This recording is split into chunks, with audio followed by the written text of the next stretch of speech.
Hi, I'm Donna Fry, and as the co-lead for OSSEMOOC in Ontario, the Ontario School and System Leaders Educational Technology Massive Open Online Community, we have a motto. We say that connected learners need connected leaders.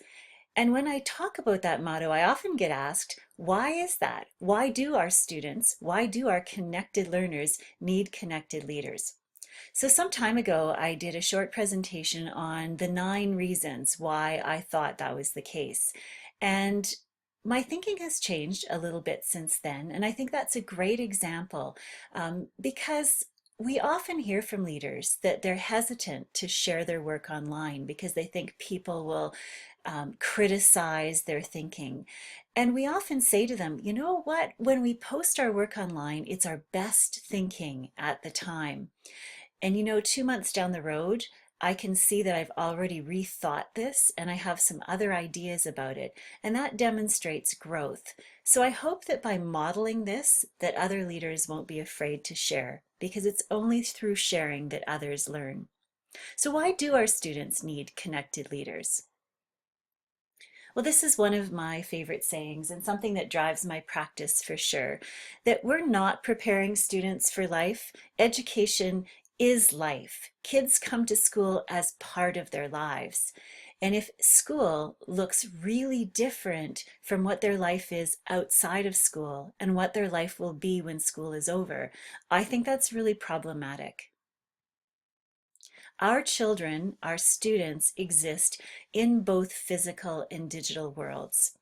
I agree so much with Dr. John Malloy, who tells us that using technology is no longer an option for us. We have to support our students to succeed in both the physical world and the digital world. If our students don't have this opportunity to learn in the digital world, they're going to be disadvantaged, and that's just simply not acceptable anymore. When we think of traditional literacies, we would never accept an illiterate school leader. But when we consider digital literacies, those are moving on without us. And if we're not keeping up, we really are becoming illiterate in the digital space. We need to be digital leaders. We would never allow someone to be in a leadership position in a school if we considered them to be illiterate. Recently, the Alberta Teachers Association conducted a study of the future of the principalship in Canada. We were really interested to note that principals identified problems related to social media as their second of their top 3 concerns. They talk a lot about, in the report, cyberbullying and the issues that it causes for schools and how much time it takes on the part of the principal. So I'm wondering then if principals, if school and system leaders became more adept at using social media themselves, if they understood social media better and the power of social media for digital leadership, perhaps we could model better practices and perhaps we would have a better understanding of how our students could use the power of social media for good. When we consider our students today, every single one of those is going to be Googled when they want to get a job. Googling people for jobs is common practice today. When we think about how we teach digital citizenship in our schools, I think traditionally we often think of it as a subject to be taught. And that's just not the case anymore. When we think about digital citizenship, it's actually a way of being. And we need to ask ourselves as leaders, how are we modeling digital citizenship? How are we creating our own positive digital footprint so that others aren't creating a negative one for us? How are we creating a positive digital footprint for our schools and our school boards so that others aren't creating negative ones for us?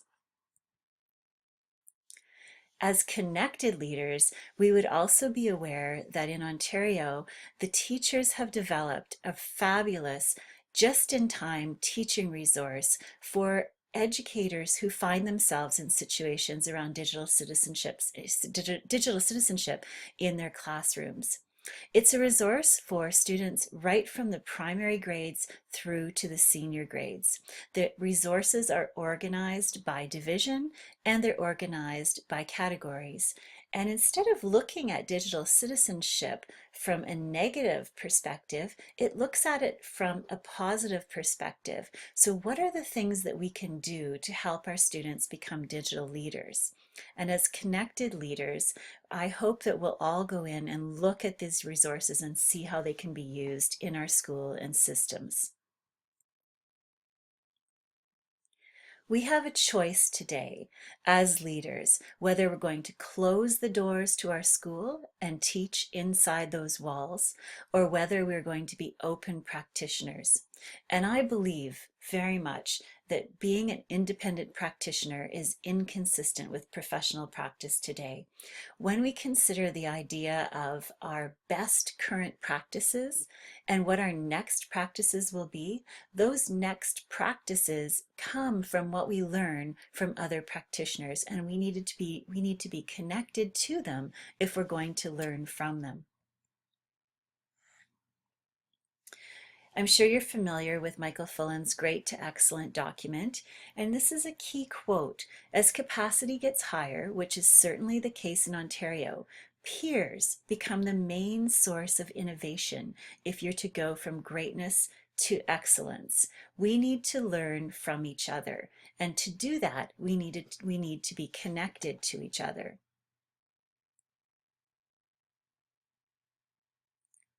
Sharing is so critical to this process.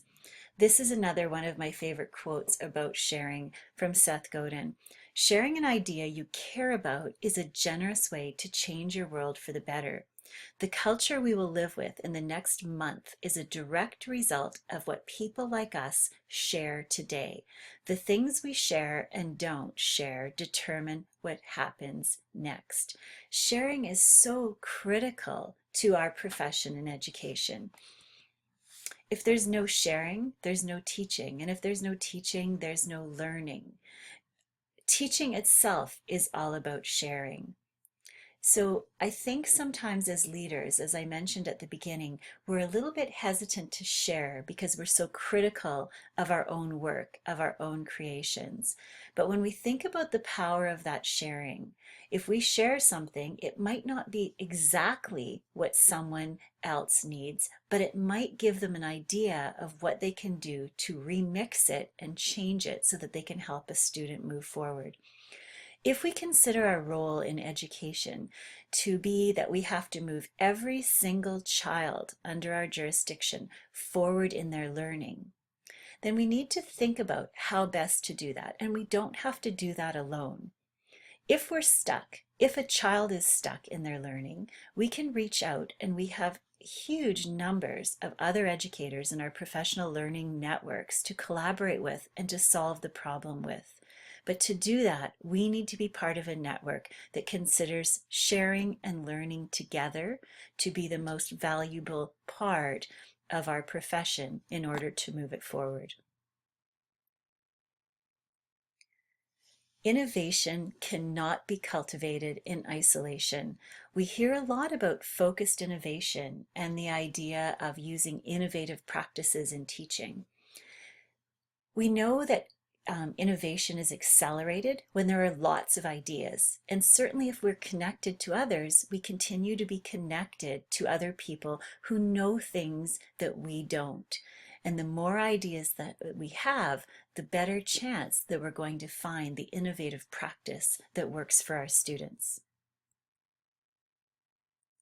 You often hear the saying that the smartest person in the room is the room, unless someone in the room is a connected leader, and then it's the world. And I love Kevin Honeycutt's suggestion that to have thousands of fellow minds in your pocket via mobile devices is to have an immensely unfair advantage over humans who think alone.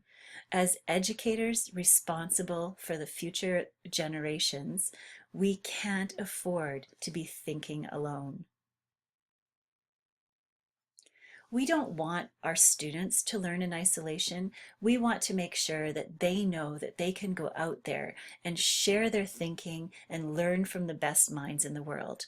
So let's make sure that we're modeling that practice, that we're reaching out to other school and system leaders and sharing our practice with them so that our practice gets better.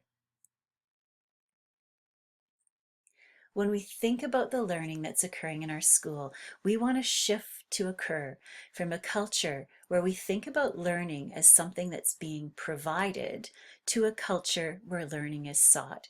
And that needs to be modeled at all levels of the system.